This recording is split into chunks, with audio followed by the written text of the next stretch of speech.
Hello दोस्तों, आप सभी के चैनल पे फिर से स्वागत है। आज की इस वीडियो में हम डिस्कस करेंगे जो ग्रुप डी है, एएलपी है या एनटीपीसी है, जो पिछले साल क्वेश्चन आए हैं, पिछली परीक्षाओं में क्वेश्चन आए हैं, उनको हम डेली इसी तरीके से डिस्कस करते हैं। इसी तरीके से हम आपको टारगेट 30 वीडियो देने वाले हैं, 30 क्लासें आपको देने वाले हैं और इसमें आपको 30 दिनों तक लगातार 30 क्लासें आपको मिलेंगी। और आज की ये हमारी क्लास है, क्लास नंबर 16 है। इससे पहले हम 15 क्लासें ले चुके हैं, जो कि आपको प्लेलिस्ट में ग्रुप डी की प्लेलिस्ट बनी हुई है, वहाँ पर चैनल पे मिल जाएगी, तो आप वहाँ से उनको देख सकते हैं। तो आज की वीडियो में हम फिर से क्लास नंबर 16 करेंगे, जिसमें हम क्वेश्चन डिस्कस करेंगे। उससे पहले आपसे एक रिक्वेस्ट है कि अगर आप चैनल पर पहली बार आए हैं तो चैनल से जुड़ जाएं, चैनल को सब्सक्राइब कर लें। और दूसरी बात ये कि अगर आपको वीडियो में थोड़ी भी इन्फॉर्मेशन मिलती है, अपनी पढ़ाई में इम्प्रूवमेंट आता है, तो आप वीडियो को लाइक करके ज़रूर जाएं। लाइक करने से आपका कुछ जाता नहीं है, लेकिन हम लोग को एक मोटिवेशन मिलता है, जिससे हम आपके लिए और अच्छी वीडियो ला सकें। तो आप इसको लाइक करके आप ज़रूर जाइएगा। इसके अलावा डिस्कशन में आपको एक लिंक मिलेगी, बुक्स की लिंक मिलेगी, ग्रुप्स की लिंक मिलेगी, आप वहाँ से उनमें ज्वाइन हो जाएं, जिससे आप तक हर एक वीडियो की अपडेट, छोटी छोटी अपडेट आप तक पहुँचती रहे। तो स्टार्ट करते हैं। पहला क्वेश्चन है आज का, निम्नलिखित में से कौन सा कथन न्यूटन की गति से तीसरे नियम के लिए सही है? तो इनमें से कौन सा कथन है जो गति के तीसरे नियम को बताता है? तो राइट आंसर हो जाएगा ऑप्शन नंबर सी, बल अलग अलग निकायों पर विपरीत दिशा में लागू होता है। तो गति का जो हमारा तीसरा नियम है वो हमारा है क्रिया प्रतिक्रिया का नियम। तो ऑप्शन नंबर सी हमारा इसका राइट आंसर हो जाएगा। ग्रुप डी में 12/10/2018 को एक क्वेश्चन आपका पूछा गया था। न्यूटन की गति के तृतीय नियम को क्रिया प्रतिक्रिया का नियम कहते हैं। न्यूटन की गति से तीसरे नियम के लिए बल अलग अलग निकाय पर विपरीत दिशा में लागू होता है। नेक्स्ट है, गति के 3 नियम इनमें से किसके द्वारा प्रतिपादित किए गए थे? तो ये तो इजी क्वेश्चन है, जो हमारे न्यूटन हैं, ऑप्शन नंबर सी, इनके द्वारा गति के 3 नियम दिए गए थे।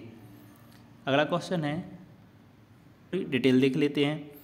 तो जो सर आइजैक न्यूटन ने सबसे पहले 1887 में अपनी पुस्तक प्रिंसिपिया में गति के 3 नियमों को प्रतिपादित किया था। तो हमारा जो गति का पहला नियम इन्होंने दिया था वो था कि यदि कोई वस्तु ब्रह्मावस्था में है तो वह ब्रह्मावस्था में ही रहेगी, और यदि गति की अवस्था में है तो गति की अवस्था में ही रहेगी जब तक उस पर कोई बाह्य बल ना लगाया जाए। और इसे ही उन्होंने जड़त्व का नियम भी कहा। पहला नियम है जो कि आपका जड़त्व का नियम कहलाता है। दूसरा था गति का द्वितीय नियम, जो कि किसी वस्तु के संवेग में परिवर्तन की दर उस पर लगाए गए बल के अनुक्रमानुपाती होती है। वह संवेग परिवर्तन बल की दिशा में होता है। तीसरा था कि गति का तीसरा नियम, किसी वस्तु पर क्रिया की समान किंतु विपरीत दिशा में प्रतिक्रिया होती है, इसे क्रिया प्रतिक्रिया का नियम बोला गया या कहा जाता है। अगला क्वेश्चन है, आइजैक न्यूटन द्वारा गति के कितने नियम प्रतिपादित किए गए थे? तो अभी हमने पढ़ा कि उन्होंने गति के 3 नियम दिए थे। अगला क्वेश्चन है कि जो न्यूटन थे, इन्होंने गति के नियम का प्रकाशन किस वर्ष में किया था? तो अभी जस्ट हमने ऊपर वाले क्वेश्चन में पढ़ा कि 1687 में अपनी पुस्तक प्रिंसिपिया में इन्होंने गति के 3 नियम प्रतिपादित किए थे। अगला क्वेश्चन है, गति का प्रसिद्ध नियम खालिस्तान ने दिया? तो ये दिया था न्यूटन ने, ऑप्शन नंबर बी हमारा इसका राइट आंसर हो जाएगा। इन्होंने तीन नियम दिए थे, जिनको पहला था जड़त्व का नियम बोला गया, दूसरा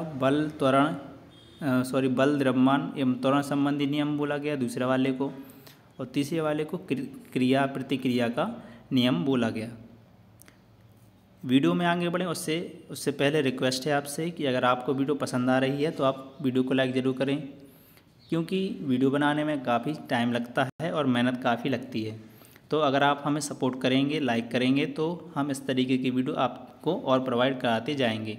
और अगर आप लाइक वगैरह नहीं करेंगे तो हमारा एक मोटिवेशन है जो हम डाउन हो जाएगा, तो हम वीडियो आपके लिए नहीं ला पाएंगे। तो आपसे रिक्वेस्ट है कि आप मोटिवेशन बनाए रखें और लाइक करते जाएं और जो फीडबैक है आप कमेंट बॉक्स में अपना देते जाएं।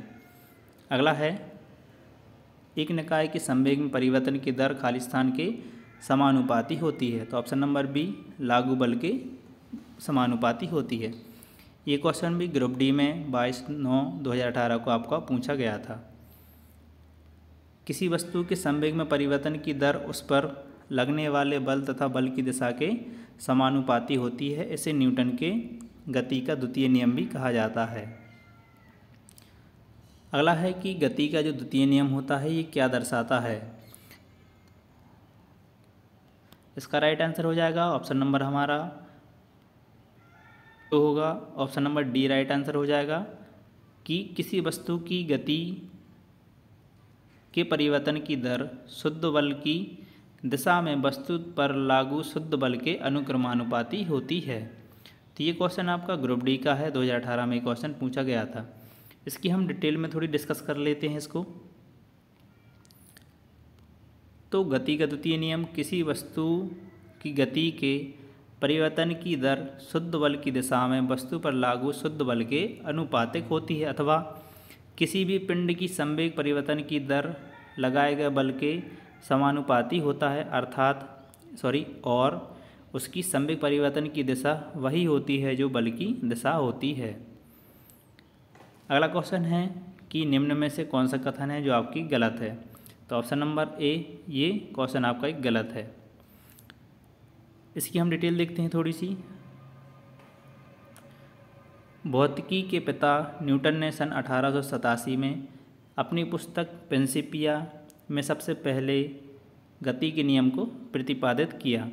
न्यूटन के प्रथम नियम को गैलीलियो का नियम या जड़त्व का नियम भी कहा जाता है। इम्पोर्टेंट है लाइन, इसको याद रखें कि जो पहला नियम है वो गैलीलियो का नियम है या जड़त्व का नियम भी इसको बोला जाता है। ठहरी हुई मोटर या रेलगाड़ी के अचानक चल पड़ने पर उसमें बैठे यात्री पीछे की ओर झुक जाते हैं, जबकि चलती हुई गाड़ी के अचानक रुकने पर उसमें बैठे यात्री आगे की ओर झुक जाते हैं। कंबल को हाथ से पकड़कर डंडे से पीटने पर धूल के कण झड़कर नीचे गिर जाते हैं। ये सब गैलीलियो के नियम हैं, गति के नियम हैं। अगला क्वेश्चन है, 1 kg इंटू 1 मीटर प्रति सेकंड स्क्वायर को कहा जाता है। तो इसको कहा जाता है एक न्यूटन कहा जाता है। न्यूटन के द्वितीय नियम को बल बराबर द्रव्यमान गुणित त्वरण, इसमें हम रखेंगे तो 1 न्यूटन के बराबर ये आ जाता है। अगला क्वेश्चन है, तेज गति से आने वाली गेंद क्रिकेटर गेंद को पकड़ते समय एक छिद्र रक्षक अपनी बाहों को पीछे की ओर क्यों करता है।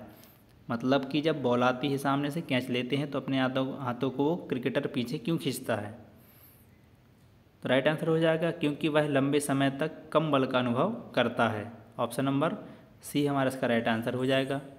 ये क्वेश्चन ग्रुप डी में 15/11/2018 क्वेश्चन पूछा गया था।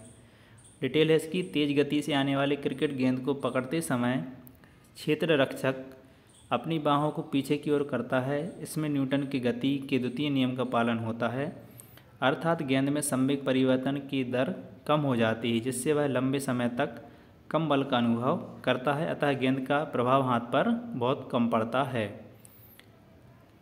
अगला क्वेश्चन है कि एक राइफल से गोली चलाई गई, यदि राइफल बिना किसी रोक के पीछे की ओर आती है तो राइफल की गतिज ऊर्जा क्या होगी।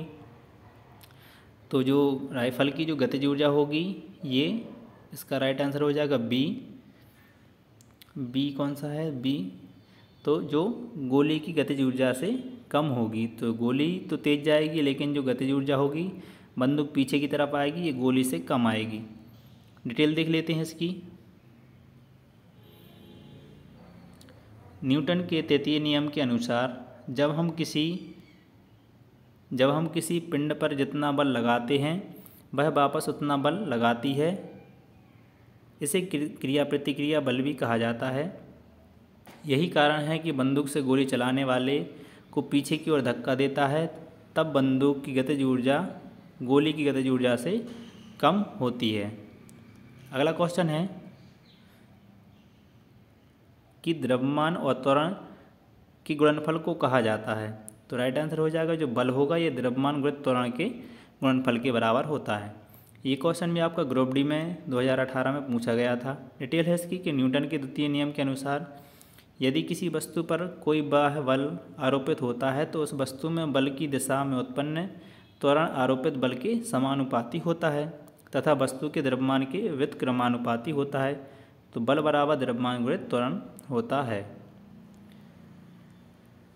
अगला क्वेश्चन है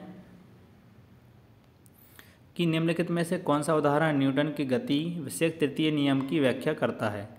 तो इसका राइट आंसर हो जाएगा हमारा ऑप्शन नंबर जो होगा ए, रॉकेट लॉन्च करना। तो जो गति का हमारा तीसरा नियम होता है न्यूटन का, वो होता है क्रिया प्रतिक्रिया का नियम। अगर किसी वस्तु पे हम धक्का लगाएंगे तो वो भी हमें विपरीत दिशा में धक्का लगाएगा। इसी को हम क्रिया प्रतिक्रिया का नियम भी बोलते हैं या तृतीय नियम भी बोलते हैं। न्यूटन की गति विषयक तृतीय नियम के अनुसार यदि कोई वस्तु किसी दूसरी वस्तु पर बल लगाती है तो दूसरी वस्तु भी पहली वस्तु पर उतना ही बल विपरीत दिशा में लगाती है। इसे क्रिया प्रतिक्रिया का नियम भी कहते हैं। उदाहरण के लिए बंदूक से गोली चलाने पर बंदूक का पीछे की ओर धक्का देना या रॉकेट लॉन्च करना, ये दोनों क्रिया प्रतिक्रिया के ही उदाहरण हैं। तो ये थी आपकी वीडियो कैसी लगी कमेंट बॉक्स में आप अपने सुझाव जरूर दें। वीडियो पसंद आती है तो वीडियो को लाइक ज़रूर करके जाएं और ऐसे ही वीडियो पाने के लिए चैनल से जुड़ जाएं। चैनल को आप सब्सक्राइब जरूर कर लें। अगले वीडियो हम फिर मिलेंगे, तब तक के लिए जय हिंद।